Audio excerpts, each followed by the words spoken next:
So I think with introductions out of the way, we're going to get into the session today. And I think as we get in, wanted to just say thank you to Oz for making time and coming through. And I think he's gonna say a lot just in terms of a very, very interesting career that he has had to date and continues to have.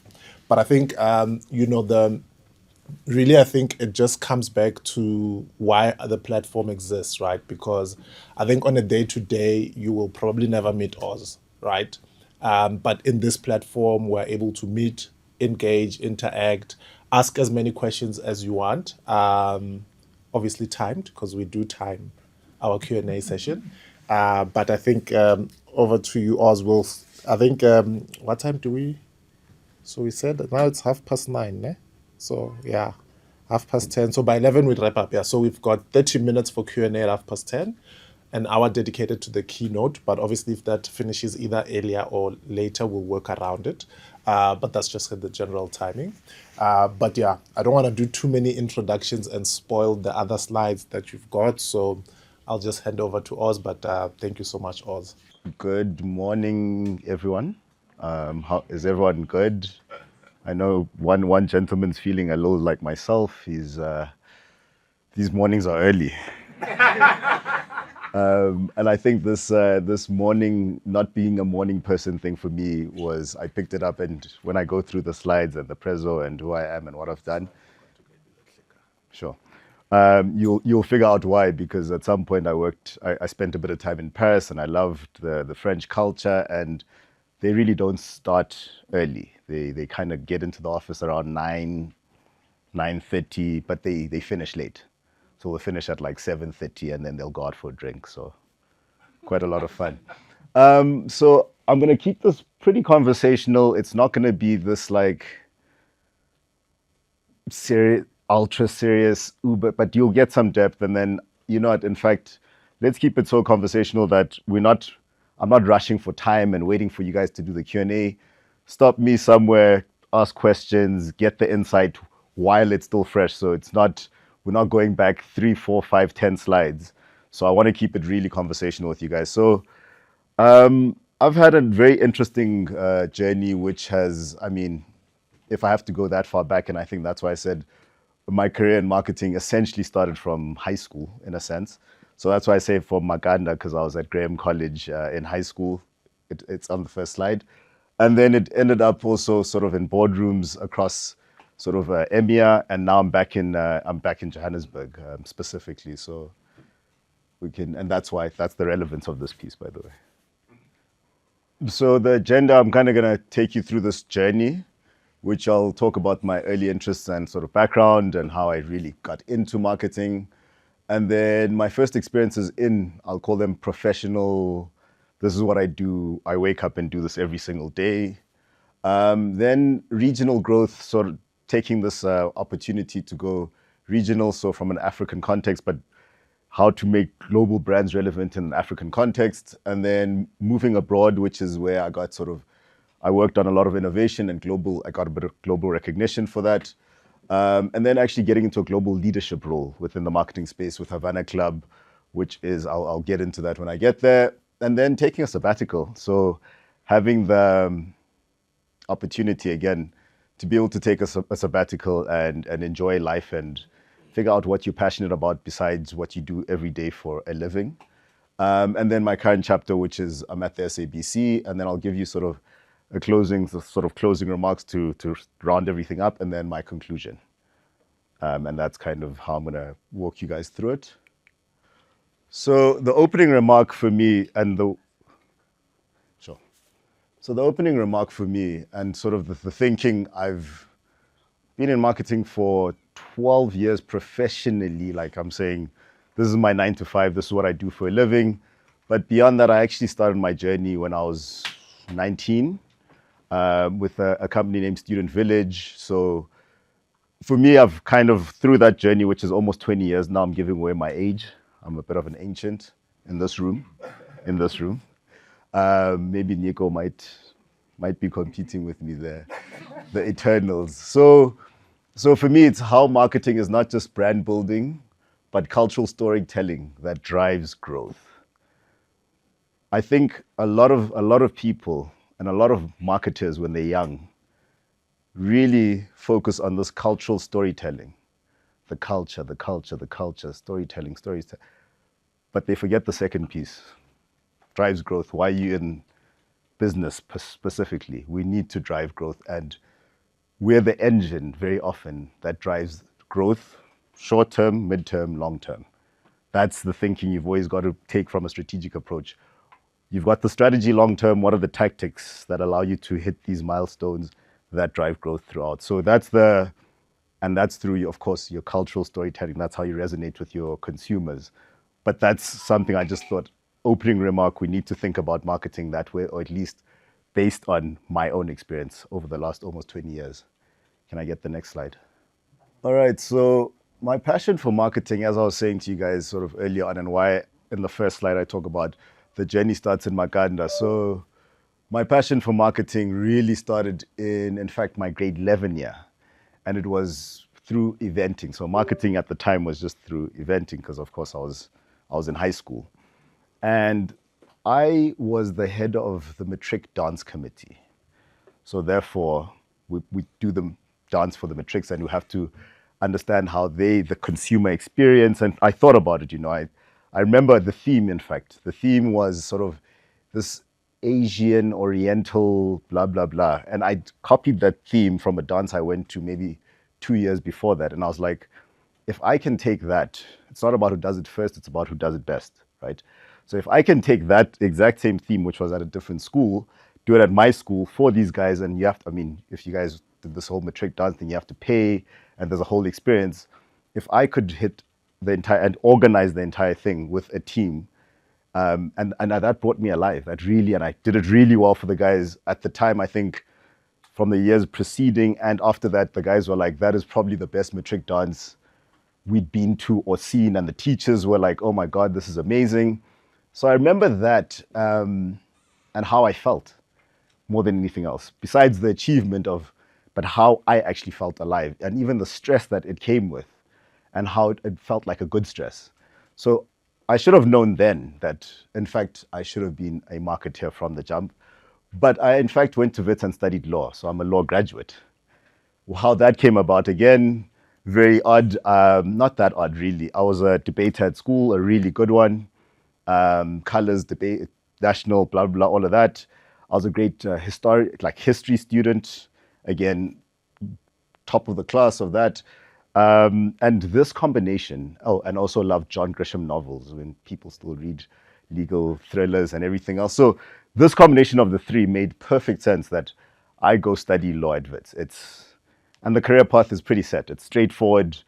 Our parents endorse it. They'll pay for it. And so I went on and I studied law at Wits. But in my time at Wits, the marketing bug bit me from my first year. So in my first year, I was a Spin-off Spin brand ambassador.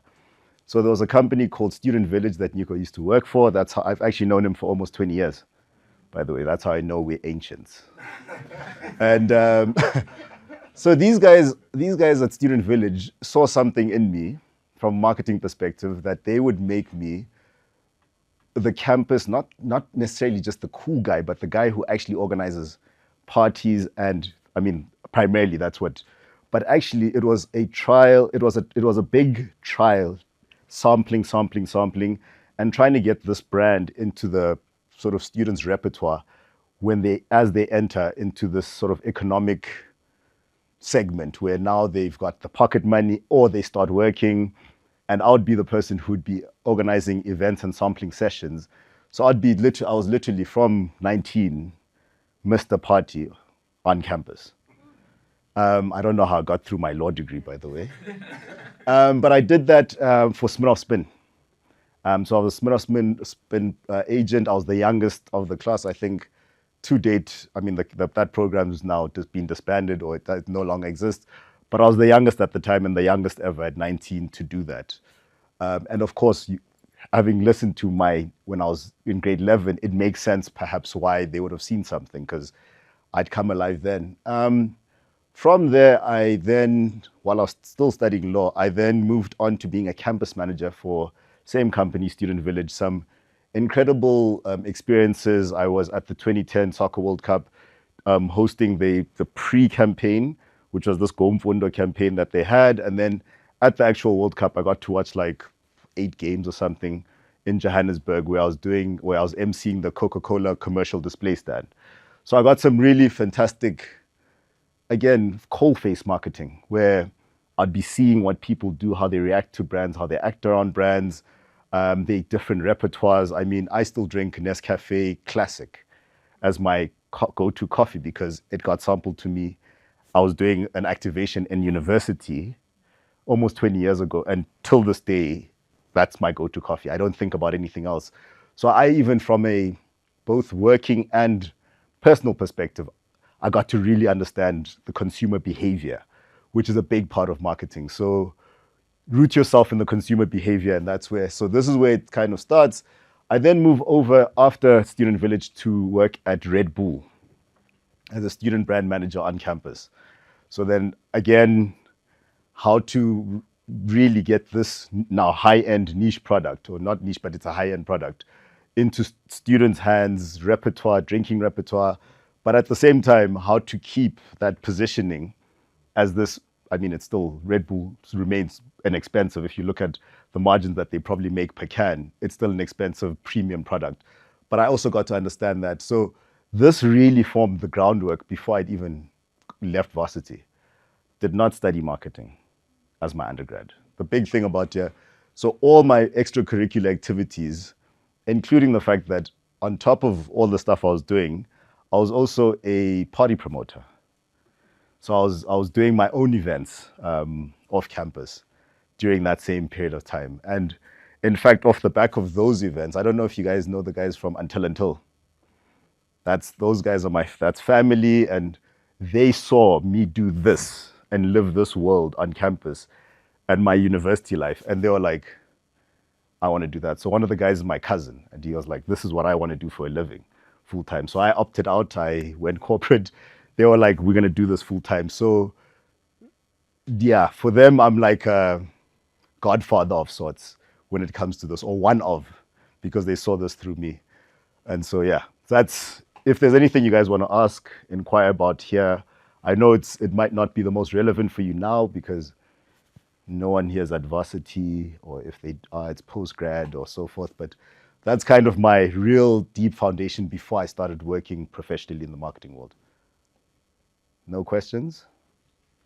Okay, perfect. So my first professional experiences in marketing, so maybe give you again a bit of context. After university, after I graduated, I went to my dad and I said to him, I would like to take a gap year. Everyone here knows black parents are like, what is that? And I said to him, look, he had a lot of faith in me. I think of my brothers, cousins, I was the one who had graduated first, even though I was one of the younger guys. But he was like, I see enough in you to go, I trust your judgment. So I got lucky. I took a gap year. And in that gap year, I was modeling and acting, which actually bore some fruit. I ended up on Generations at some point for a few months. So I was an actor. I was on magazines and stuff. It was very, very weird. I found that very awkward. The byproduct, like, it's fun doing the acting thing. It's weird going to steers and people wanting to take pictures of you. That is really bizarre. So, but I did that, and that helped a lot. And you'll see now why it's a bit full circle now that I work at the SABC, of course.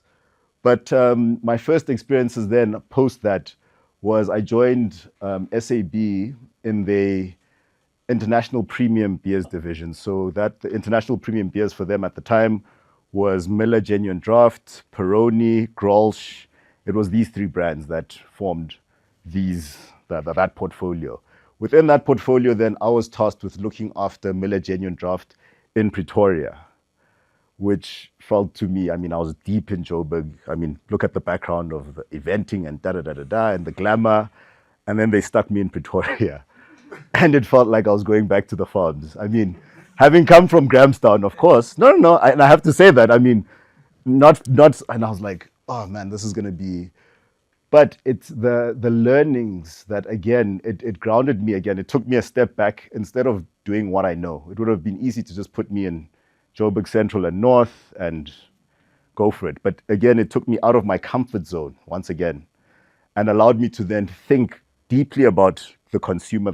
So again, it put me back at the coalface. And a big thing about that, I had to focus on consumers' behavior and preferences. That's the first bit. If you understand that, then the rest is kind of the tactics. You get the sales right, you get the pricing right, the product is at the right place, at the right promotion, trade marketing, we do that in store and whatnot. And then choosing the right also experiential events. And I was talking about being an experiential guy. And so one of the milestones there was homecoming picnic. Some of you guys may or may not know Homecoming Picnic, which is one of our biggest festivals. I was one of the first liquor brands, if not the first liquor brand, to in fact sponsor them. So being able to have that, like, it wasn't vision at the time, it was just really rooting yourself in the consumer and understanding people's behavior and going, for this brand and what we're trying to do positioning wise with MGD, Milligenian Draft, this is the right sort of thing. So really laying the groundwork to that. So again, the marketing sort of starting in the trenches. And within the FMCG world, everyone looks at this, especially alcohol. I mean, I spent a lot of my time doing alcohol marketing, but everyone looks at it, it's glamorous, it's cool, it's this, it's that, or at least it used to be. I don't know about it so much anymore, but really getting into the store. So what I had to do at the time was I had to do calls in the on-premise, so bars, restaurants, horeca, hotels, bars, restaurants, da-da-da, get an understanding of the sales and hang out in those bars.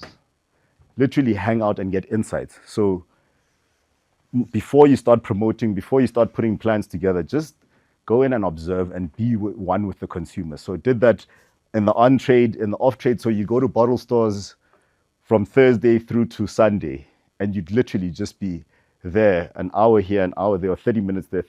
And you just look at what people are putting in their basket of goods, and you try and extrapolate why they're making those decisions. Are they seeing a big display stand? Is it a pricing thing? So really firsthand, besides going into the sort of data, actually looking at how people behave in specific places with products. So it really gave me a deep rooting in that. But I happen to be quite good at this job. But some of the key wins, I was on 70% volume growth throughout my tenure there. Then with Milligenian Draft, and we ended up and I put those numbers in there specifically to remember what I said at the beginning. We talk about storytelling and culture, but we have to drive growth. And that's why I put those key wins as percentage and numbers, because at the end of the day, when you get into a boardroom, and you'll see it later when I talk about that, you have to talk the language that makes sense in the boardroom. You can talk about all the storytelling, culture, it resonates, and they'll ask you how. Show us tangibly what that means. And that's when you have to get yourself acquainted with the numbers. With SAB, fortunately, my grounding there was that it's a sales-driven environment. So it was very easy to deduce if you're doing something right or wrong, and if it was working. And yes, some things need to take time. You need to give it time for it to actually work. But you got at the price point that you're sort of buying beer at, you can see quite quickly whether your tactics or your strategies are working quite quickly. So I did really well in this Milligenian Draft role.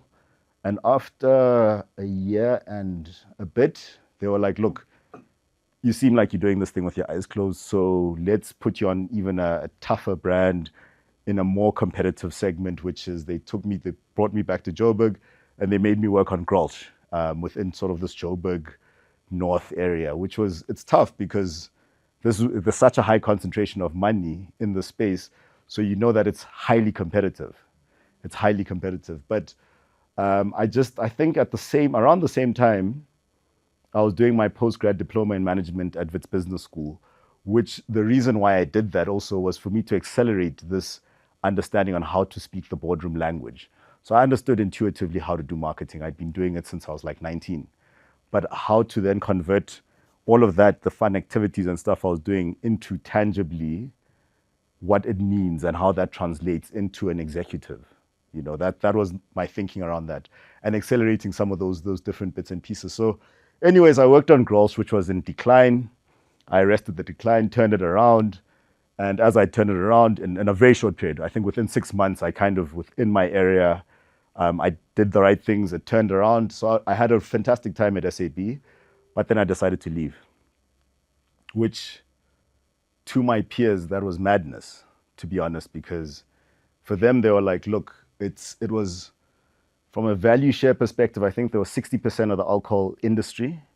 So you're leaving the most valuable business and brand, and it's historical. I mean, joining them, it was my dad had worked there, my uncle had worked there. They'd done pretty well in that space. So there was an affinity towards working there. There was a pride that I took to working at SAB, but I made a calculated risk, big part of that calculated. Still a big risk though. And I left SAB and decided to leave because I wasn't going to get the international experience that I'd wanted. So I'd craved international experience and exposure since I was like yay high. And that's a result of my father having worked in pharma and had traveled a bit out the country. So he'd been fortunate enough to win sales incentives and blah, blah, blahs. So I remember being, I don't know, 5, 4, and seeing this and being like, so there's a bigger world out there.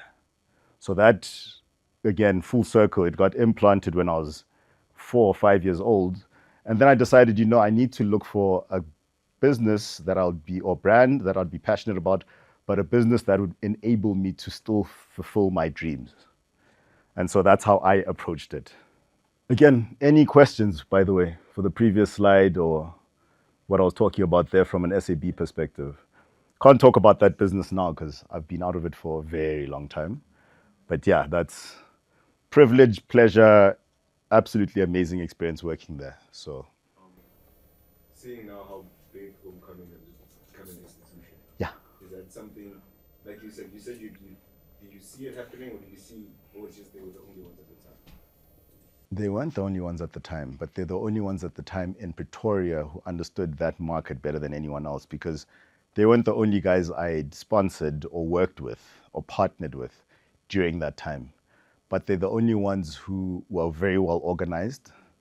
Big thing, they had systems in place and just a structure that looked like it was moving forward or in the right direction. And if I compare them to their compatriots at the time in Pretoria, they've also individually, as individuals, done really well because of how serious they took themselves.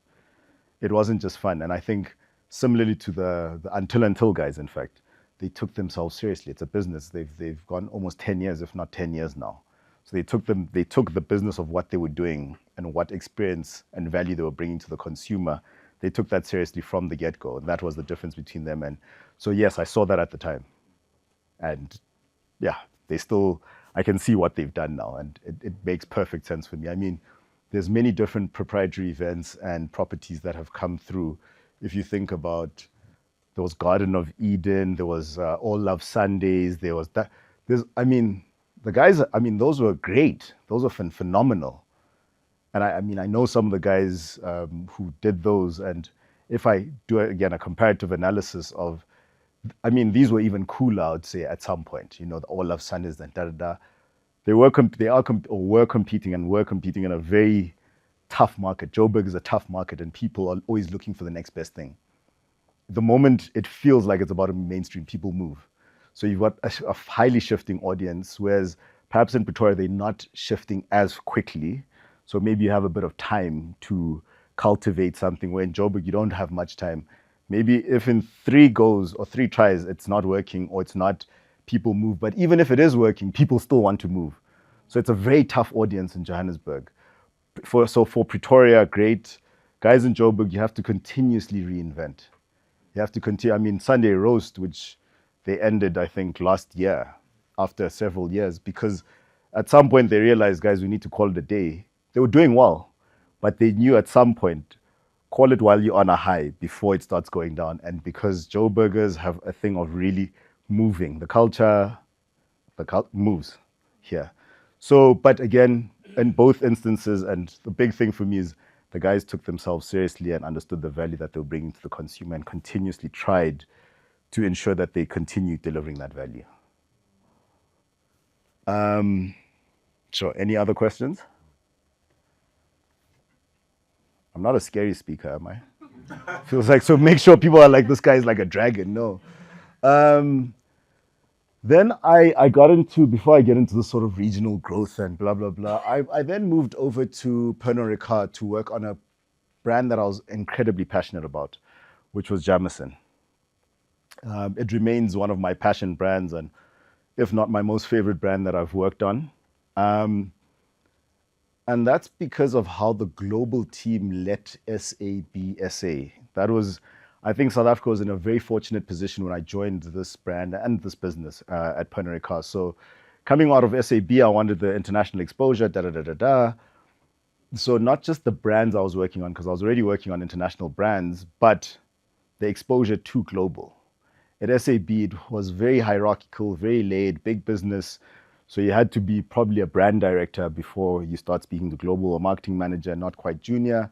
In this business, Pernod Ricard, much smaller business, but margins are much higher, right? So it's really a margin, it's a value over volume type of business. And you got global exposure from the get-go. So as I joined the business, took my first trip overseas, and that was to Ireland, and I spent a month or two in training. They were just training you about the brand. Because I joined as a brand ambassador, but it ended up being more of a market activation specialist because it was a grad program, but I was already an experienced hire. But they took you over to Ireland and you spent a month. They put you up in a hotel, and I mean, you got certificates on tasting, so I can do whiskey tastings. I understood the brand's DNA through and through. Like, it was really a deep, immersive experience. And I don't see too many organizations doing that with their grads. Like, and I think that's why this, I mean, within the Pernod Ricard universe, this was the best in class program. So the rest of the business and all, I don't know, how 100 brands tried to copy what these guys were doing. So I got an opportunity, luck, some may call it, but opportunity meets preparation. And I got onto this program with Jameson. And for the first 2 years at Pernod Ricard, I was working in the South African business. Really, I'd say some of the golden period in terms of culture also. So I learned a lot about culture, and the marketing director at the time, he is now chief brand officer of the BBC globally. So still have a good relationship with him, but I'm pointing that particular piece out because the leadership and the mentorship that he gave that business, again, that one is pure luck. That one is a pure luck thing where I was working there at the same time and we built rapport. But that helps a lot also in my own journey as I continue. Having been exposed to that type of leadership and that type of thinking about marketing, it helps a hell of a lot. So if you do find yourself in a position or in an organization where you are with a leader who you can see you can gain a lot from him or her, engage with them and just be a sponge, but also offer value, because your perspective is very different to theirs, but also then offer that, say it out loud. And that's how this journey at Pernod Ricard really, I was able to do that. I was able to sponge, but also offer my own perspective and value. So I worked on this passion brand, Jameson, and one of the key things that we worked on, I mean, in South Africa, you might know a product named Jameson Select Reserve. So a lot of some of those, quite a key piece of those best practices and making sure that from a club perspective and the showing out but being subtle about it, I'd done some really good work even in my own little space as a brand ambassador. We'd launched some of the Irish pot stills whiskeys, which are like they compete with single malts, as well as keeping the edge on Jameson Original. So I really was the full service Jameson guy. I'll pause. No worries. Welcome. So I was really like the quintessential Jameson guy when I worked on this brand. The global guys were like, oh, this guy's doing a great job. They came for a few visits. And I mean, again, passion brand, loved the brand. And off the back of that and my own curiosity, again, me, my ambition, curiosity, and wanting to like explore more of the world beyond the borders of South Africa. Because remember when I was the A high, and I remember my dad, and that kind of, it's never, that bug never really left me. And I then moved over to work in the South Central Africa region as a brand and trade marketing manager for a number of countries. I mean, the task at hand was this big. And I think about it now, you know, when you reflect on some things and you go, yeah, you could have really burnt. And I think that first year, in fact, we all burnt in that, what we're trying to do. So what we're trying to do there, the role was looking after several countries. So Mozambique, Botswana, Zambia, Malawi, and Zimbabwe. And we were looking after the portfolio of brands. Jamison made up maybe 70 to 80% of the P&L. So Jamison was the brand, and I was brought on to look at the good work you've done in South Africa. Can you do this work, this type of work for this region, for Jamison, and make it this hero brand, this iconic, legendary brand within this region, which it was already being consumed, but can you position it in consumers' mind that they understand that they can actually pay more? Because that's the big thing, right? Trying to get the margins right. It's a value over volume business. So trying to get that right. And then, of course, there was a whole portfolio of other brands. Chivas, Absolute, Olmeca Tequila, and Ballantine's that we launched within those markets. And I've just put the Jamison work up here because that's the one that kind of was the cornerstone of that business. But it's really looking at the fact that, you know, Jamison is this international product. In South Africa, it done well. The guys in South Africa had built a great brand and a franchise. I'd come in, did my work, continued that work, kept that sort of acceleration going, and then decided to move out and try something new out in different markets. They brought in a new management team. So I was kind of part of management, but upper management team, and kind of rejigged the entire piece. And that whole piece was, they were trying to shift that region from being a commercial trading zone. Commercial trading, take the product, give it to the distributor, give them POS, give them a budget, do what you've got to do. I'll come back every quarter, find out what your P&Ls look like, what are the activities. Good. There's no quality control. There's no real understanding on what's the 3-year plan on how we're building this brand. And then what are the marketing strategies to achieve that? What we were then coming in to do is to try and build value in these brands. So if you're selling it now at 200, how do we get consumers to buy it at 300 while not losing any of the consumers? Or if we do lose the consumers, but the profit and the margin and everything keeps going up, how do we effectively do that? So I was brought in to help with that. And again, it wasn't about coming in and we did really flip the table. I think we lost 50% of whatever the value. I mean, no one was getting paid bonuses that first year. People got fired. It was bad news. No, I also have to be honest. It was rough. No one. Distributors change. People are resistant to change. Just remember that. So I've just stepped into this role now, 6 months. People are resistant to change. It's just that now I am much wiser, and now I can navigate that much better. But over here at this time, first year, double-digit decline. It was a nightmare. And then the very next year, we brought it back and were, I think, 25% up. And we just put in the right type of. The strategy was clear, but it's the operations and tactics of what we're trying to do that needed to really be cleaned up. I remember the one time, and I had to fly in. I'd gone to Paris I was part of a global youth think tank for Pernod Ricard. So again, another opportunity, put up my hand, got voted in, and I was one of 9 in the world. And we went to Boston for One Young World and blah, blah, blah, and Forbes Under 30 and all these conferences representing the business. But at some point I had a shoulder operation, so I had to fly in, just showing you some of the tensions I'd have to deal with. And it's one of the stories. Then I came back to Zambia. I had to fly in from Paris, Joburg, take out my bag, fresh laundry, first flight out in the morning, get to Zambia. There was a stalemate for one of our biggest property, Jamison Connects. Jamison Connects was our biggest property. We spent 187,000 euros. That's about, what, 6 million rand or more? Somewhere in that region on this property across 3 countries. So we did it weekend after weekend. So we did in Maputo, then the next weekend we'd do it in Lusaka, and then the next weekend we'd do it in Gaborone. And was the biggest. And for the Zambia leg, the guys were our distributor and our agency we'd hired. Stalemate. These guys have the product. These guys have, well, they putting the event together.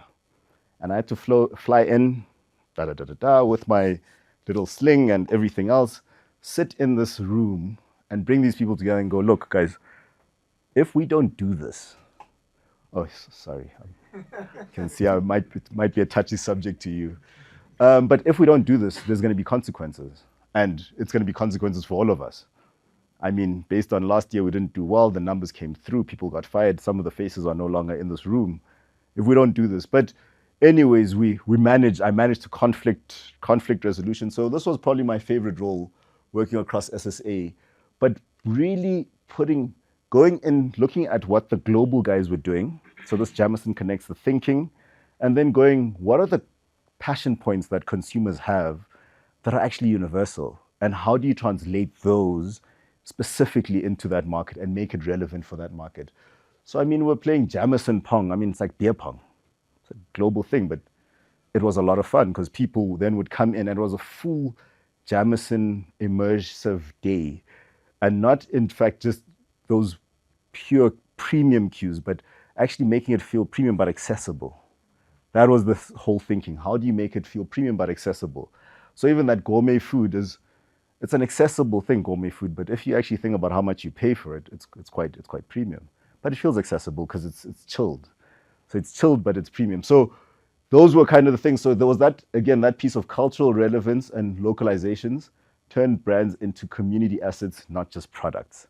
So the whole Jamison thing became a lifestyle. I made it like a real, with the team, not just individually, but with the team, a lifestyle. And that was some of the key work. And I was talking about the Jamison Connects, 3 countries, 100 cases, 15,000 consumers around. Again, going back to the numbers. The numbers always matter. How much in earned media did you do? How much in this? How much in like really going down and. But those numbers always matter. At the end of the day, you've got to think about that ROI, that return on investment. But understand what the objective is and how long it might take you to get to that ROI, but always have that ROI in mind. How am I doing for time? No, you're moving. Cool. Oh, sorry. Yeah. Before I move on. What is the hardest thing with moving towards these other markets? Because I've worked with some alcohol brands in the past, and cross-border, they have a completely different mindset when it comes to their spending habits, specifically with alcohol. A lot of heads rolled during that period, going cross-border. I don't think South African minded, nurtured talent who are fully immersed in the ways of working. South Africa is a very formalized market.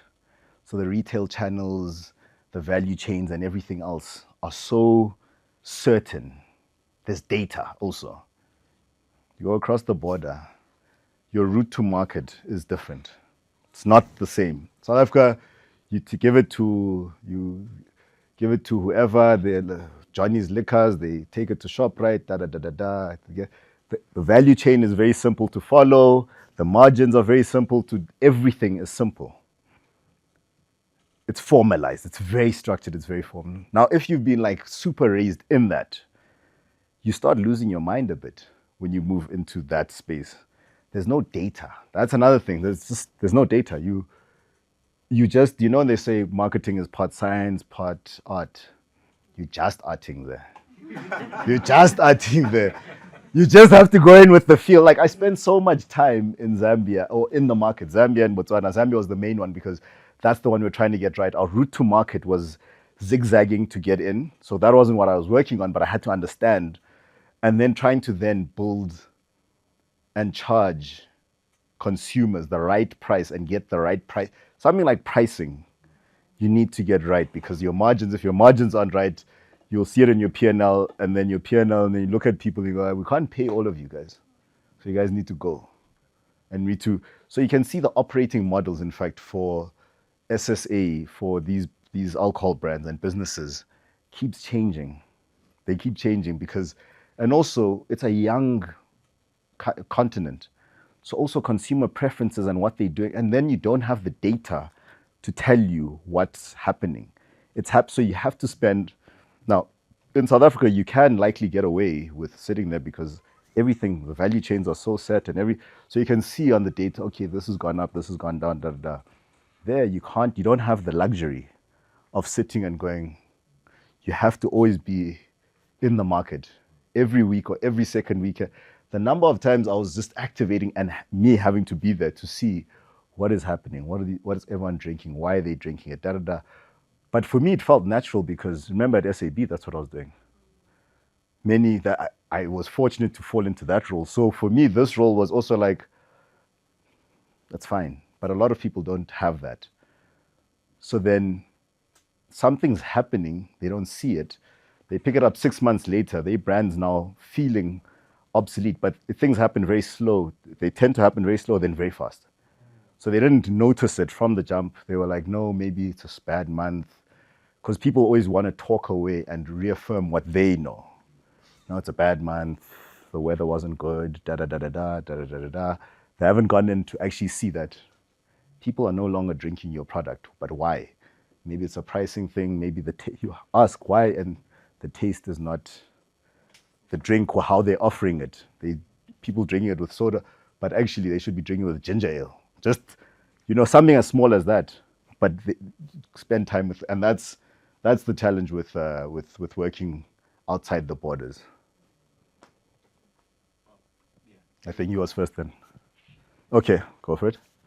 I was going to ask that in a situation like that, do you end up then creating your own data, accumulating your own data, because you're going into a space, like you're saying, it's not a formal space, and I'm assuming you do not have any formal ways of actually, collecting this data. How do you then handle? Or are you just then coming for your own brand, making sure it sells, you bounce, or are you then also, accumulating data, making sure that now you have some sort of way of reading this, unformalized space? So it's data dark compared to South Africa. So it's not that there's nothing. There is some data, but it's just not rich enough for you to mine. So the ways that we did it, and I can talk about how we did it, I don't know, the next person might do it differently. So you have to spend a lot of time in, and then you have to make assumptions. And then you have to after you've made those assumptions, after observing for X amount of time, and then you have to keep going back to see if these assumptions still hold true. And then on top of that, and I think most importantly, get 2 or 3 other pairs of eyes to actually go in and do data research, some sort of research, whatever the sample size is, to give you something to work off. So your assumptions are great, but they're usually hindered by some level of bias or subjectivity, because you're trying to affirm whatever position that's going to inform your strategy.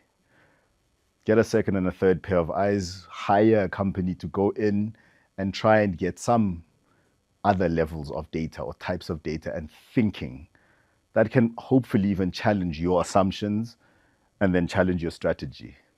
And so that's how, if I must say, how did we get it right? Because in the second year we turned it quite quickly, because the market can't move that quickly. But that's how we got it right here.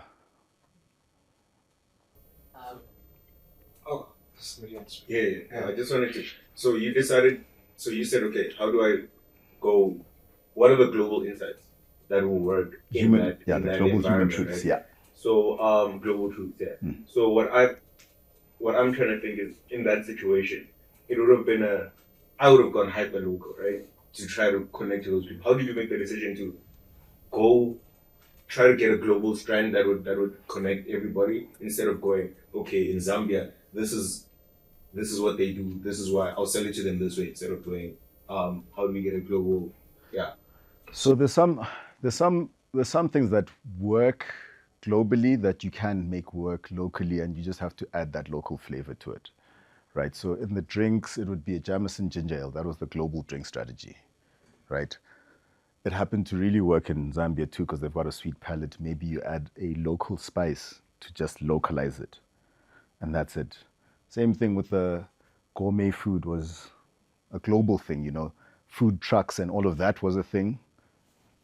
It was very easy for us to get to Zambia and go, okay, cool, we can do this gourmet thing, but then how do you add that little bit of extra local flair to it? Music, that's global. How do you localize it? And then how do you make it a little bit extra special? And this was an insight that this was my whole thing of like observation, insight, and I turned it into action where I was like, oh, these guys in Zambia from a music perspective, in fact, don't enjoy South Africa's music now, which was odd at the time. I don't know if it was a streaming distribution or what the case was, but they always enjoyed something that was like 3 years behind what we were doing in South Africa. And my MD at the time and my manager, who was the head of marketing, he was like, what do you mean? I was like, man, I've spent a lot of time in Zambia. I listen to what music they listen to, and I can tell I need to book artists who are 2 or 3 years out of the loop in South Africa, but here they are popping. And they were like, we'll give you a trial on the first year. I was like, okay, cool. I remember booking Babes Wotum, who at the time in South Africa already was not waning, but like I could tell she's not it anymore. And the Zambians went crazy. Like they went wild for her. And the guys looked at me, and then I was like, but I told you. This is what I spent a lot of time on the ground here. And same thing, I booked Ricky Rick and DJ Dimples, may their souls rest in peace. On one, I was like, okay, we'll do this one. We'll do a hip hop version of this Jameson Connects, and these guys will headline as the regional act. Because it was that insight. I spent a lot of time there. So these are some of the things that you go, it's locally relevant, globally relevant, but how do you localize it, and how does it make sense, and how do you elevate your brand in that space, and da-da-da-da-da. And that's what we did here with Jameson Connect. We did a few other really great events here, or great marketing, but Jameson was the key one that, again, was 70 to 80% of the P&L. If we get this right, everyone's off your backs. You get also the money to start building your other brands. So that's why I focused on Jameson versus giving you guys everything else we're doing, because we did a lot here. So it was a very full service job. No sleep, no weekends, this one. Yeah. Everyone good? Cool. It's kind of awkward, always like when I walked in seeing my picture, and then even now it's kind of awkward. So off the back of being on that youth leadership team, I got to present a project called Talent for Talent, where we're talent matching sort of early career, so in your first sort of 5 years within the Pernod Ricard community, but you've got high potential. How do you give them an opportunity to move abroad? So we put together this whole, because they understand it from a later point, but how do you give people secondments really who are sort of young talent, but they swap roles? So we put that together, and then we had to sell it into the business, and we sold it into business. And when I was talking to the EMEA leadership team, so all the CEOs of the regions within EMEA, the guy from David Hayworth was General Manager Western Europe. So he was CEO of Western Europe. He saw me in that presentation. Another guy, Laurent Pillay, is now the Global Travel Retail Head for Pernod Ricard. While I'm presenting, they had a chat like, listen, this is the guy. The one guy's like, this guy's cool. The other guy's like, this is my boy. Like, if maybe he should be part of this talent swapping thing. So that's how this opportunity came about. In a boardroom, I'm presenting, and they're having a chat while you're presenting, and they're like, yeah, and the guy's like, yeah, let's chat after this and let's see what can happen. Then an opportunity came about in the Netherlands. I applied, Went through the rounds of interviews, and I was successful. So and remember, since I was 5, I wanted to go abroad to live. So then up, and I went over to the Netherlands as the brand manager for Malibu. Mind my language, this was a mind fuck. I have to put it in very, very. Walking into a place where you're in Europe, I mean, I'd somewhat marketed to myself for the longest time, in a sense. Miller Genuine Draft, Youth, what, move over to Jamison, keep the edge, cool stuff, da. Cool. Now I get there and it's like, first of all, what is this Malibu stuff? Like, what? Who drinks this stuff? Like, honestly, like you walk in, you're like, what? Who drinks this stuff? And then it's like, Dutchies who are like, and for them it's fine. It's not a racial thing. It's literally they Dutch people. It's Dutchies who are 18 to 21. I went there when I was 30.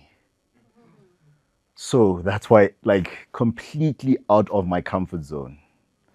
And I was so uncomfortable. But I worked for this, it was the Star brand. So if you look at the BCG matrix, those of you who know how the BCG matrix work, and you've got your cash cow where you put your money in, but you get a lot out, and you've got what you call sort of your bastion brand or your castle where you no longer have to put in more money anymore, but it gives you a lot of profitability, but you don't have to invest in it anymore.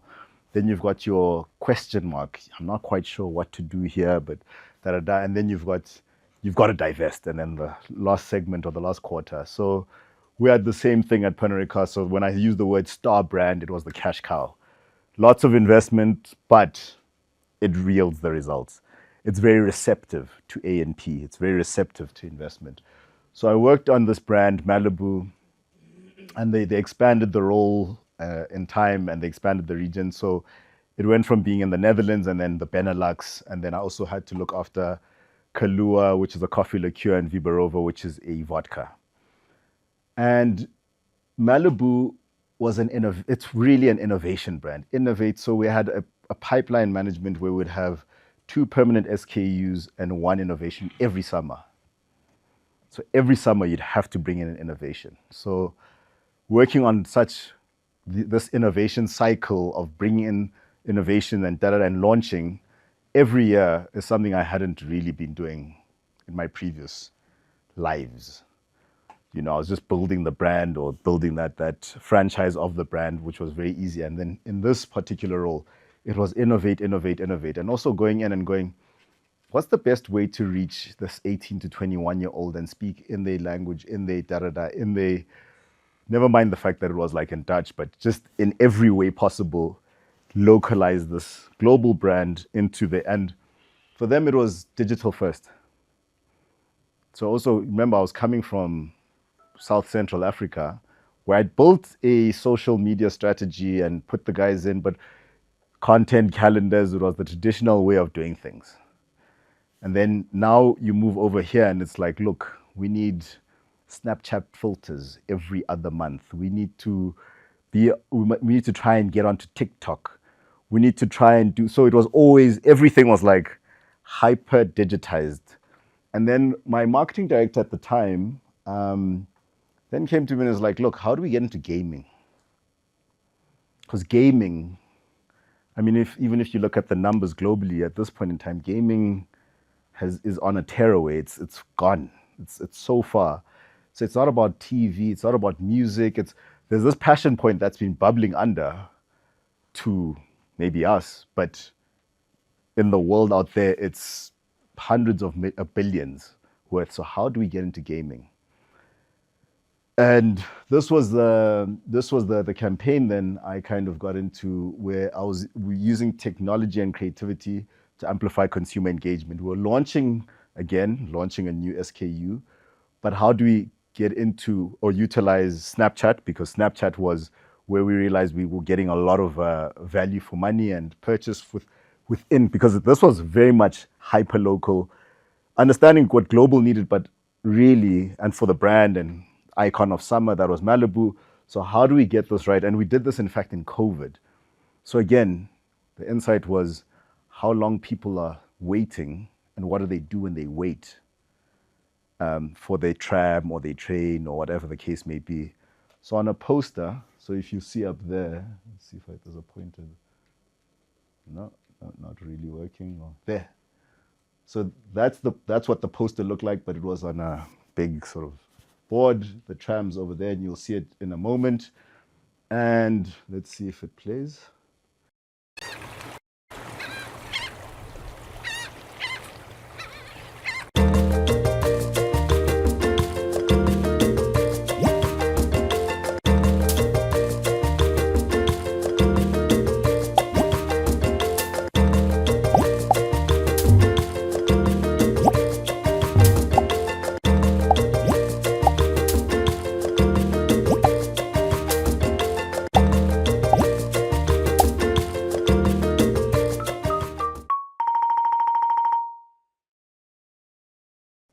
So that's what we ended up coming up with.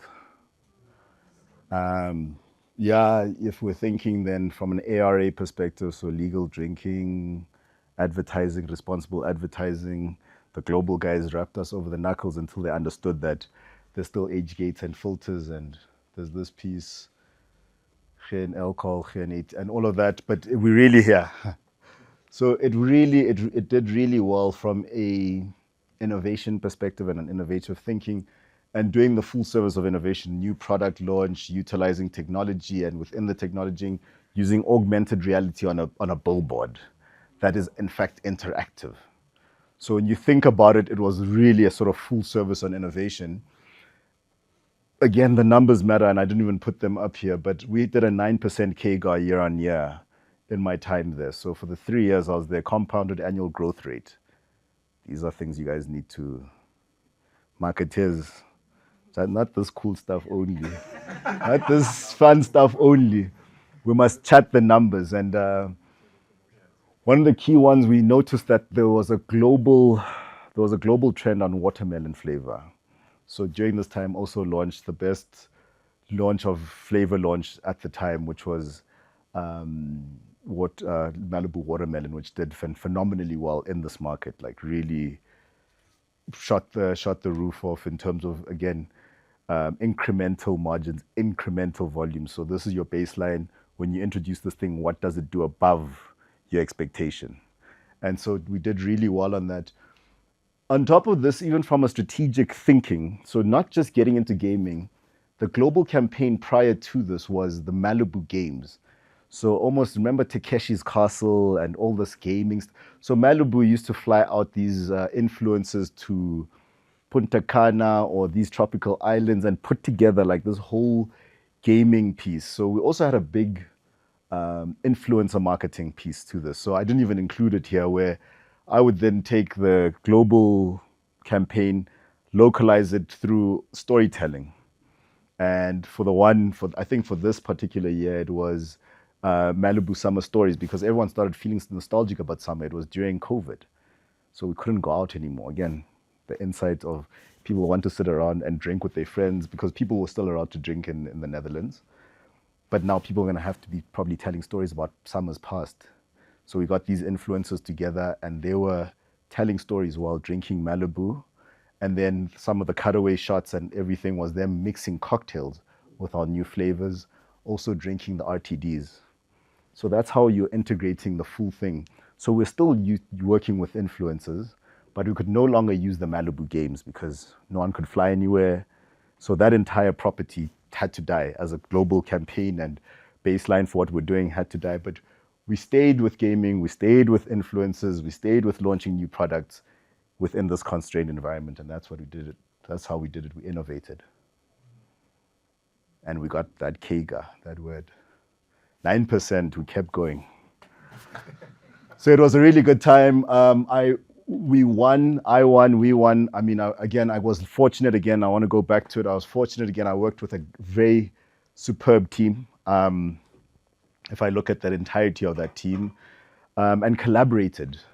One thing I haven't spoken about here is cross-functional collaboration. In fact, when I was standing here at the beginning of this, something popped up, and it was a memory on my OneDrive of all of us going in store for Malibu, so the entire like Dutch office, and we're going into the retailers and putting up everything, the displays, the this, within the trade. So collaborating cross-functionally unlocks so much.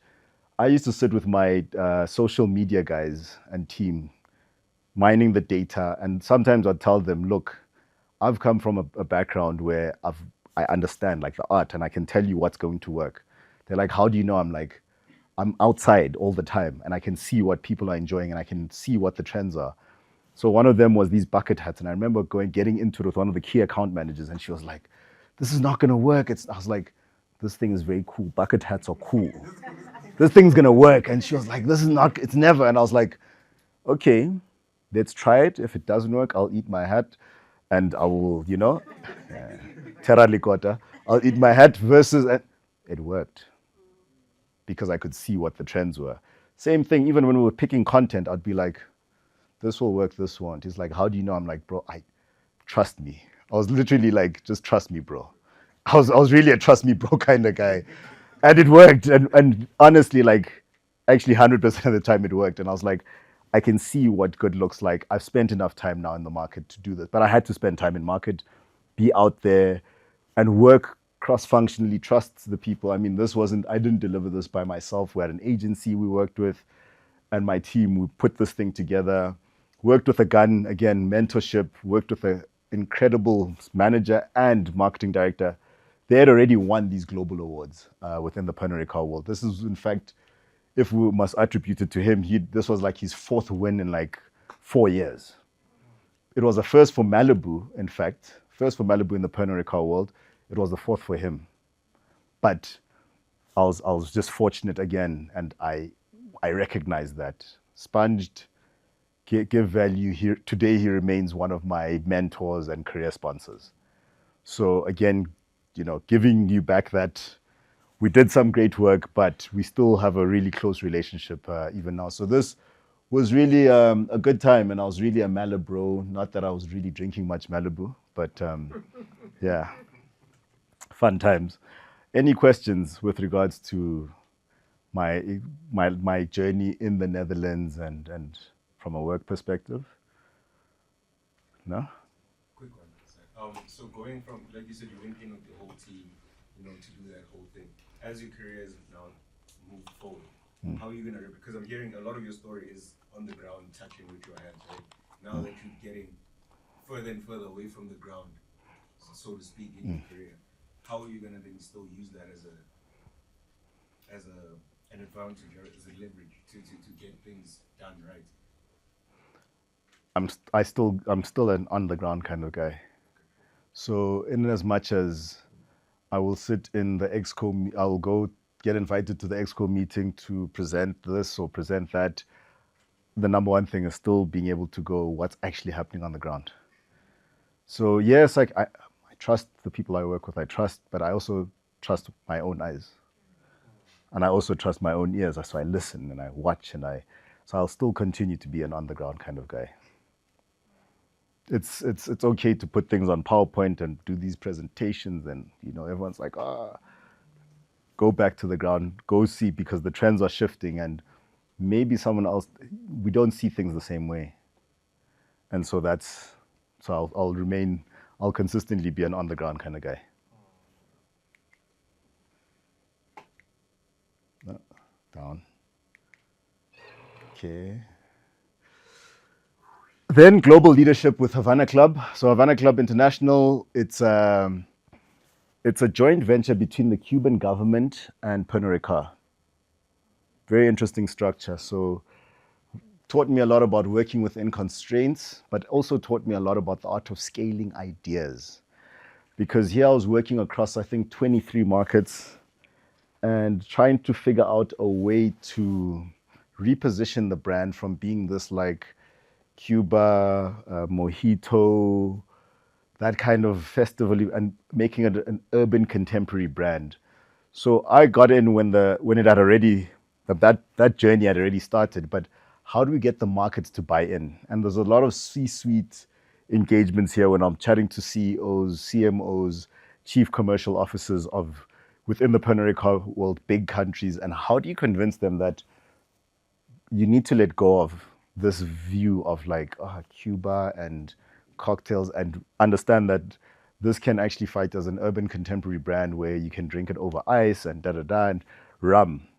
So bulk the category cues, bulk what the brand has initially done to win. And in my sphere of influence, so you have to understand your sphere of influence and what you can and the levers you can pull to scale these ideas.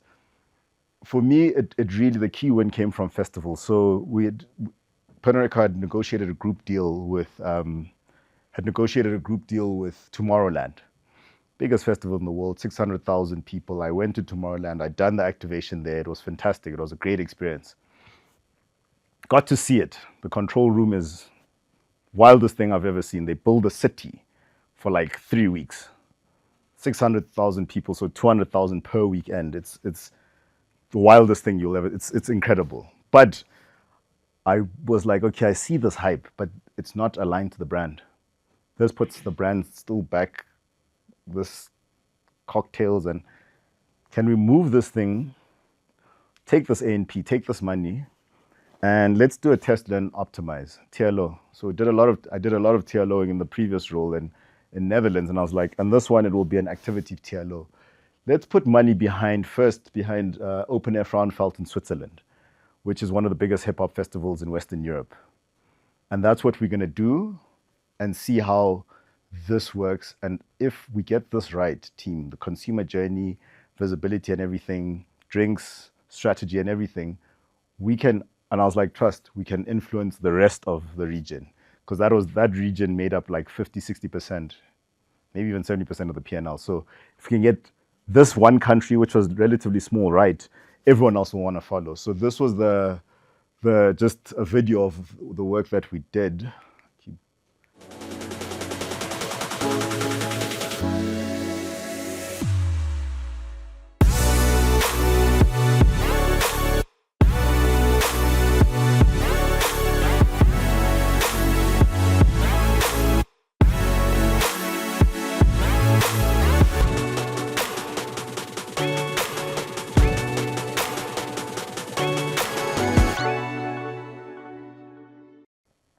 So really, and then from here, it spread like wildfire. The other countries saw it. They were like, oh my God, we need to do this. We need to put A&P behind this. So really using the culture, because this is a hip hop festival, the culture, and we're repositioning the brand within the culture, but now we need to scale this thing. And from there, the guys got involved in Rolling Loud in several countries. They got involved in a festival called Les Ardentes in Belgium, which was also the biggest within the Belgium. Afro Nation Portugal, we are involved in there. So really repositioning the brand via the culture. And this was sort of scaling an idea demands influence, cross-functional leadership, and mastering the art of navigating matrix organizations, because there's many different role players who have many competing interests, but being able to understand all of that and ensure that they come on board and drive this train with you is very important. And that's what I kind of learned in this. So I spent a lot of times in boardrooms doing P&Ls, understanding how to really optimize a P&L and what strategically where these guys want to go, understand brand, product, market positioning, what are they introducing, how it's going to do, really getting into the numbers. Getting into the numbers was, I'm showing you this piece of work because it's a cultural piece of work, and it's a bigger sort of, it needs a lot of money and a lot of effort. But on the back of this, it's a lot of really sitting down and getting into your Excels and so forth. Are there any questions you want to ask about Havana Club? And did a few trips in Cuba, lovely place. A bit of luck. Just to ask, man, because I guess like I'm hearing a lot of the recurring theme is obviously being able to articulate the numbers, right? Which is important. And I guess my question is, in getting buy-in to do this, right? Was it a lot of I guess there's the art and science. So was it a lot of the science conversation as opposed to the art conversation? In terms of what this could potentially mean from a numbers perspective. Fair enough. I think it's a bit of both, because the question is, where is this brand going? That's the art side, right? Where do we want to go? So we've repositioned globally. You guys locally haven't done it, and you're resistant because your P&L tells you shouldn't. But what about the opportunities that you're neglecting? And if you're playing to win and not playing not to lose, because you don't want to lose what you have, you need to play to win. Something that I think as an organization at Pernod, they didn't do well. And I would always tell them that, like, you guys are late to the party because you play not to lose and you're not playing to win. So that was convincing the guys, we've got to play to win. You got Jack Daniels at these margins. So your darker rums, first of all, have higher margins. So I'm already telling you that through utilizing art, repositioning as an urban contemporary, people are going to drink darker rum, and darker rum has higher margins. So I'm already shifting towards the science and the numbers. So I'm showing them that if we do this right, the numbers will reflect, because these are the consumer and the behaviors and the patterns. So if it was a Jack Daniels and a Jameson and whoever else, Black Label or whoever else, these guys have good numbers. That's where we're going. We've got a full portfolio. We've got a white rum. You can continue with that stuff, but we don't need to talk about it as much. We need to focus on this dark rum thing and hit the J curve with this. And that was it. Any other questions? My question is about how do you, so there's a lot of retaining a brand and globalness and all of that. But there's also a point of localization. I think he talked about hyper-localization. When you go off the tangent, what are some of the things to remember in terms of personalizing strategies to a specific thing while retaining that global central brand appeal, right? So I hear numbers, I hear insights, I hear case studies, but I have clients that are musicians, and they do the pointing thing to say, oh, I like what you did for us, I want that as well. And you try to convince them that the story is different, the tactics are different, everything is different, but they're so convinced that this is what they need for their career, this is the positioning that needs to happen, and you're always trying to show them that it's a no. So really, like, what are the tactics? Because I see insights research showing them is very important. You do through case studies, and then you put them through and all of that. What are some other intangible things that you can integrate into your strategies? Because just telling people and showing people, they fight, but you also try to do your best to convince them that a strategy is not a strategy. Even though they're both jazz musicians, they both doing 1, 2, 3, they are differentiators.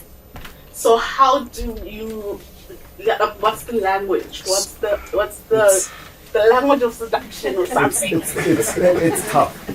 It's tough because per stakeholder that you engage with, you need to speak to them in a language that they understand. And you need to really, truly understand what will how to win them over. Why are they saying what they're saying? And then what you need to say, not to counter, but to rather bring them over to your side. There's no one size fits all. So I can't give you, say this and it will work. But if you're looking at just classical marketing, STP, segmentation, targeting, positioning. So you segment, this is the whole audience universe. You target who you're targeting. So you say, that's also another jazz musician, but this is who they are targeting and this is their positioning to achieve that. And these are the unique attributes and what they are doing to achieve that. That makes them unique. And then these are the marketing tactics, the 4 P's, that allows them to keep hitting that they target. For you as a musician, what makes you unique? Who are you targeting? Who's your core audience? Who do you want to grow where do you want to go in terms of targeting a different type of audience? So let's segment the audience. Who do you want to go to, and how do you position yourself within your brand differentiators and essence? And that's probably what I would do, and then go, what's the size of the prize? How do you, like, and also get an understanding what the size of the prize is. What is the prize? So you have to, and I think that's where, is it a monetary thing? Do they want money? But you have to just get an understanding of what are they thinking, why are they thinking that, and get a depth of that and true understanding. Is it a pride thing? Is it an ego thing? It might not even be, we thinking it's a monetary thing, and maybe it's just an ego thing. Maybe they hear people talking, their little circles are talking, and then you're going, how am I going to solve for that? So you might even be solving for something you can't solve for. But I'm also giving you that like nugget to go, sometimes these things are almost intangible. I can't solve it. Now you want to solve for something that isn't even broken, because they heard someone going, yeah, I know, but we love this new sound that it's 3 people anecdotally, but they trust those 3 people. So maybe you need to speak to those 3 people. So you really maybe need to also get into the root cause analysis of why this person's thinking this and what are they trying to solve. So understand what you're trying to solve for, then go back to the drawing board and figure that one out. Yeah? Sure. Yeah, we're running dangerously. Don't worry. From here, I'm hopscotching to the finish line. Let's see. So took a sabbatical. So at the end of my sort of tenure at Havana Club, I then took a sabbatical.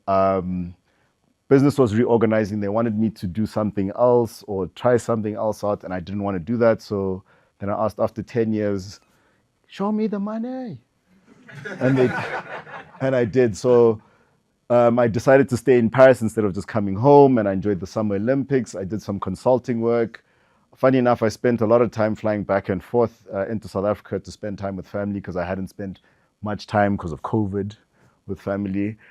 And I discovered I was passionate about fragrances. I love fragrances. I love the world of fragrances. Then I kind of reflected on my career purpose, and that was really bringing creativity, strategy, and commerce together whilst leading people.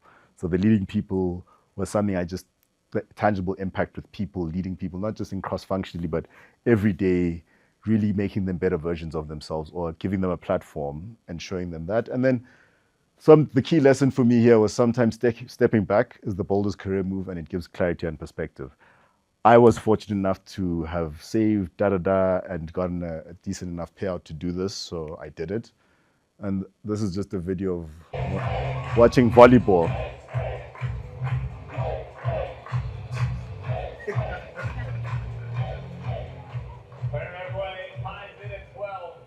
It was a hell of a lot of fun. So I was fortunate and traveled a bit. Then in summation, now I'm at the SABC. It's been 6 months. And I've joined as the group head of integrated marketing. So I lead trade marketing, which is the business to business function, really, trying to lubricate that piece and allow for revenue generation, or better revenue generation. I look after the corporate brand as well as the events thereof. So last night I was at the Youth Owned Brand Awards as part of one of the sponsors. So there's different pillars we try and drive from a corporate brand perspective. We haven't really had a plan in place or strategy in place to drive that corporate brand. There's a creative cloud team and trying to figure out how to better, optimize our creative solutions within the business and integrate them. So it's a very non-integrated business, the SABC, as much as there's just so many different pillars. So trying to do that. And then I also lead a consumer research team. So again, what I do right now is I align marketing with revenue generation, elevate the corporate brand, and achieve operational excellence and creative output, align the research function, outputs to inform group strategic decisions, right? So the lesson here for me was, and why the SABC, why coming home? There's a family component, there's a leading component, Africa is a very young, I think the median age is 19. So I'm still young enough, as much as I call myself an ancient, I'm young enough to still be able to engage on youth issues and youth challenges. So Homecoming is about impact, leveraging my global experience to transform local institutions, both in the public and private sector. So it's not like I'll now be a public employee for the rest of my days, but it's also, there's life beyond the SABC, there's life beyond Pernod Ricard, there's life beyond, but what kind of impact? It's more around finding and figuring out where I can go and what I can do to make the most impact. So at this point, I'm there. I still continue to grow and continue to learn, but whilst doing so, I'm really, that's the impact piece that's there. Any questions? I'm now rushing against time. I think I've got 2 more slides. No. I've got a question. Sure. Has there ever been a time where you didn't believe in the product at any stage? Malibu. I don't even have to go far, like, because it didn't make sense to me. Yeah. But that was a me. I realized, and that's why you must never go into brand planning and try and personalize things. I learned that a proper way. But yeah. I can already start. I got straight. Is that where you're going? That's where I was going. Like, Well. How you viewed the brand as well, and was it challenging to create strategies for it, because it was tough to see how it would work? I took 3 steps back. Yeah. I stopped personalizing it because I couldn't, because I'm not 18 or 24. I didn't grow up in the Netherlands. I'm not Dutch by any means. I don't drink the brand. I'm 30 years old. I'm coming from SSA, Sub-Saharan Africa, and I'm a whiskey drinker. You take 3 steps back, you monitor, and then you move. And then you get the insights and you build with the team. You collaborate. And you listen. 2 ears, 1 mouth. Talk less, listen more. Sure. Yeah, sure. You said that you've been at SABC for past 6 months. What are the lessons that you have learned so far in the 6 months? And then also, earlier you spoke about the innovation. So how is that going in the public broadcast when it comes to a lot of this stuff that you're seeing now? I saw what they're trying to do with the SABC Plus, but I want to know from what you're seeing so far. It's tough because both public and private don't really understand the SABC's mandate. We're underfunded, and that's a governmental thing, actually. So from that part, we're underfunded, so therefore we're taking the good money that we are getting from the ad revenue, which is about 4 billion, let's call it 4.5 billion. But we have to then fund the public interest stuff. People aren't paying their TV licenses. I'm not going to look around the room, but so part of the funding model is people need to pay the TV licenses. Government is kind of broke at this point in time, so government isn't putting the money that they should be. Not bailouts, they need to fund the public interest part of it. People don't get that. They think it's bailouts. And it's like, there's some parts of it that just the news. Who funds the news? How do you think public broadcast news is funded? It should be funded by the public and government. So it's underfunded. So therefore, we're operating in those funding constraints. And then from an innovation, you don't have money to then fund the innovation, right? So these are the challenges are really, I could go on and on about the challenges, but to address those 2, that's kind of it, yeah. I've got 2 more slides. I'll slide right through them right quickly because they just, I think for those 2, and we still have a moment of engagement so we can chat a bit more. Just need to get out the room. Marketing is the bridge between business ambition and human connection. Cultural storytelling and growth, business growth. Cultural storytelling is that human connection, business growth is business ambition. It's really it, So quote, I don't live by this quote, but this is really a key outtake. Like, this is the closing remark that you need to really take out from a remark perspective. So in conclusion, and what I've literally been, I didn't think I would also do an hour / an hour and a half speaking. But culture is currency. The best brands live in people's lives, not on shelves. Go out there, see what people are doing, why they're doing it, have a deep understanding in regards to that. Growth equals alignment. I told you about cross-functional collaboration. It completely unlocks value. Everyone's got a different perspective. Really try and get those perspectives and see how you can work together to grow. Never stop evolving, from local activations for myself across SSA to augmented reality campaigns to board level, influence, adaptability is everything.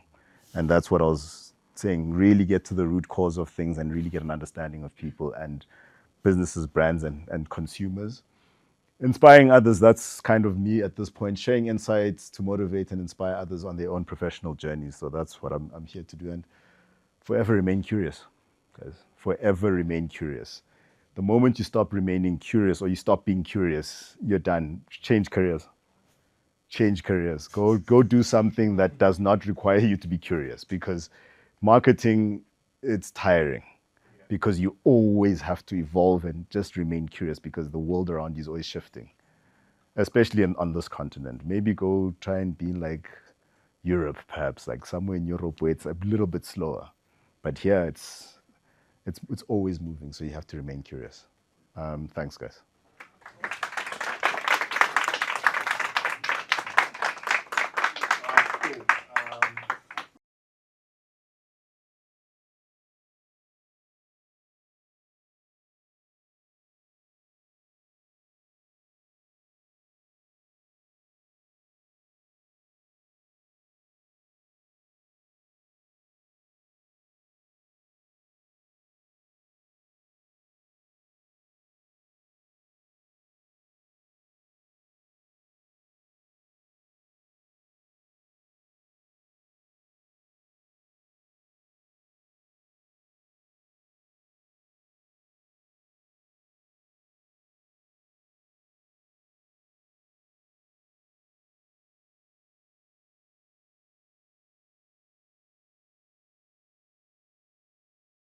I personally, I don't. I go balls to the wall both ways. Like, I groove until guze guze on one end, and at the same time really go in on my work, and my portfolio must perform. And but you need to think about the networking piece, and I think I said it quite consistently with regards to finding the mentors, so within your professional career, even finding your peers. There's peers of mine that I was chatting to the guys about when we were shooting videos, and I was like, these are the guys I speak to, that I rate highly as marketers, and even expanding that network. So I haven't answered her, but 2 Thursdays from now, 3 Thursdays from now, I'm gonna go have dinner with a lady who does Fluence, the influencer summit, Fluence. So Jolene's like, look, come through to my place, meet my husband, da da da da da. He works at Google, so it's not about grooving. So I'm also showing it's not just about grooving, but making sure I went out last night. I didn't want to go out. I didn't have to, but I had to go to the Yoba dinner, winner, da da da. And I was chatting to a guy next to me as a media owner, and there's something that I realized we can chat about. Putting yourself out there in the right spaces can make a lot of sense in growing, because even the relationships you might make now might not yield results now. They're just relationships. They might be, you can frame them in different categories, but they'll add value and you'll add value. So there's a mutual value that happens. And so, yeah, do put yourself out there. It's worth it. Like sitting on the couch, fantastic. Reading the books, it's fantastic. But engaging with people, because also that's how we do business in South Africa. That's, if you're in this market, know the market you're in and how business gets done. That's another lesson for me, having worked across the world. Okay, pleasure.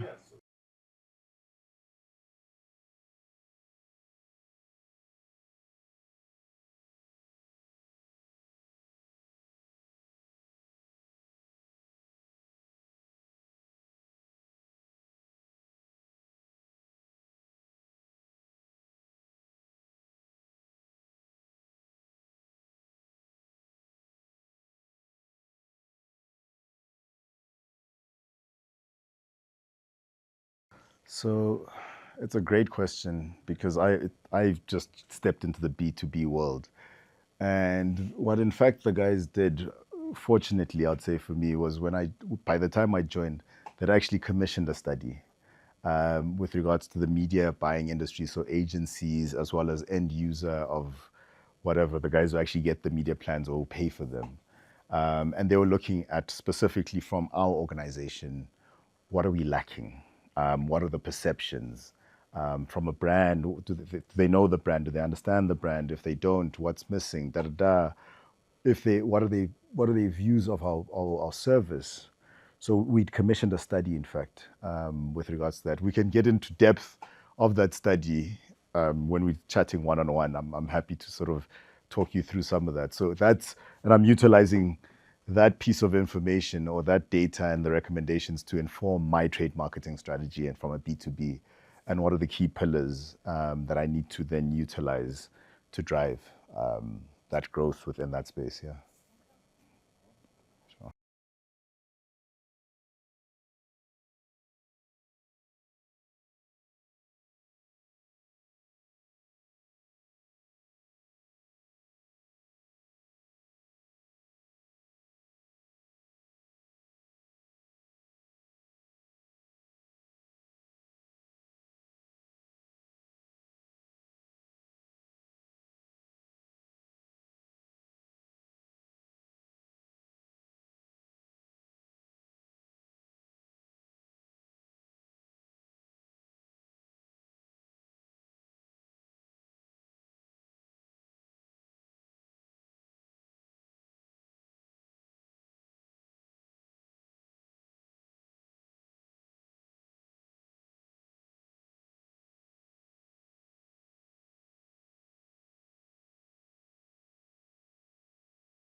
I show up as my authentic self every day.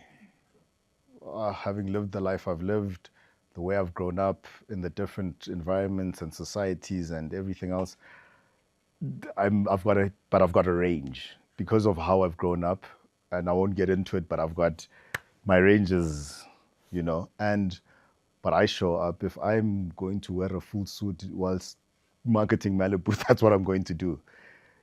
I don't have to look like my consumer. I don't have to, but I can. But when I go out to where they are and I'm observing them, it would be a miss for me to be wearing a full suit in a bar that's like a student bar.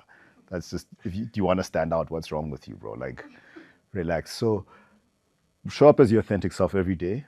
And even to your work, my work, how I show up for my work and to my work is less about how I feel and everything else, and more about what my output's going to be, what I'm going to deliver.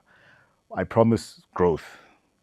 How I get there is all the observations and the cross-functional collaboration and all of that, and the level of professionalism I put into that. And that's kind of my view of it. I stopped personalizing brands.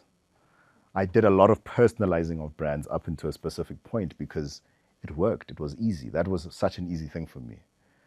Jamison, Shivas, what, Sub-Saharan Africa.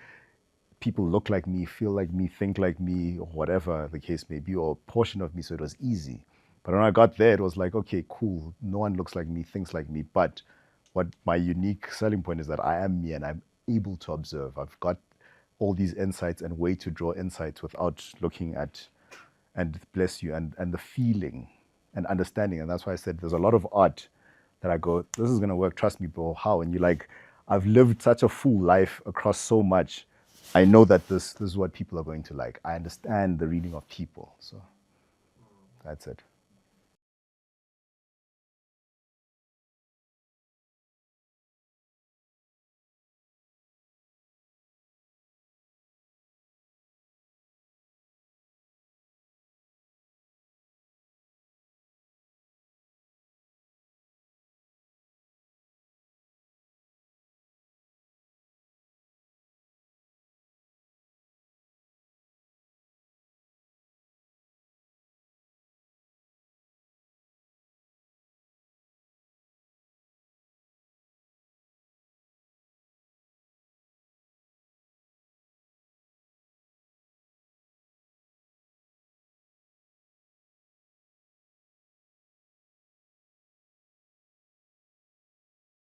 So if I mean it makes a lot of sense, that question. And if you look at within my career, there's been a lot of challenges that I've taken on that it's been challenging. And I might not talk about it now, but in the time when I was in there doing it, it was hella challenging, right? So getting onto, even if I talk about the start of my career, if I talk about Miller Genuine Draft, SAB is in fact, or at the time was driven by Castle Lager, Castle Light, Black Label, Hansa Pilsner. These are the power brands. If you're not working for these power brands, you are an also ran. So you get in with the sales force, they don't really care about you. You're not on their scorecard. Their bonuses aren't paid by your brands. That's a challenge. How do you grow and try and collaborate with people who don't care, don't care about, you know? That's a challenge. And we fought. I fought with the salesman. I was there fighting. Then I moved over to Grolsch. Grolsch is even in decline. It's worse. Now you have to fight with those guys. And I'm fighting with an easy ride would have been Jamison. That was an easy ride. But again, Jamison was a protectionist thing. So when a brand grows too big, it tends to become mainstream. And then look at what happened to Jack Daniels. Jack can never lift its price again. It's like, it has to really do it in increments. It's dead. But trying to protect that, which is fine. That was kind of an easy one. Moving over into SSA or South Central Africa, people left. It was hot. It was challenging. It wasn't easy. No bonuses that first, nothing. Everyone was like, you know what, I'm done with this thing. This is too tough. They left. I stuck around. I worked it out. Went over to Malibu. It was challenging because, of course, you're moving to a foreign country, but it's not that. I also say it wasn't that deeply challenging in terms of the work. The work was just taking myself out of my frame of marketing to myself and understanding the consumer a hell of a lot more. Going to Havana Club is tough because you're now competing against the full portfolio or house of brands within the Pernod Ricard world across the region and trying to get them to invest in Havana Club and buy into the strategy and buy into this. You've got capacity constraints because Cuban government is sanctioned by the whole world, really. You can't get payments out, you can't get stock out, so it's a challenge. So coming back home after taking a sabbatical, you go, okay, cool. Where will I make the most impact and what's an iconic brand and an iconic institution that makes sense to you? It would be weird for me to go to like an ESCOM. Like, what am I going to do at ESCOM? Like, it's technical.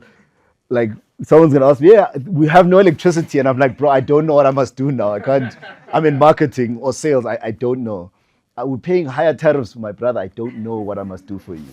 So if I look at all the public institutions, and some are doing well now, ESCOM in particular, and where could you then make the most impact in the shortest amount of time? Because I also don't plan to stay forever at the SABC.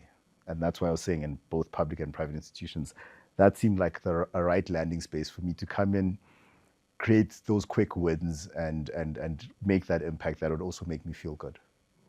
Yeah. Right, cool. Anything else from anyone? Okay, that's the last one. Anna. Final. Last.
have you spoken to anyone offline within them? Because a big thing is a lot of, from my understanding and what I've shown you the results, I've shown you what the size of the prize, what we could do.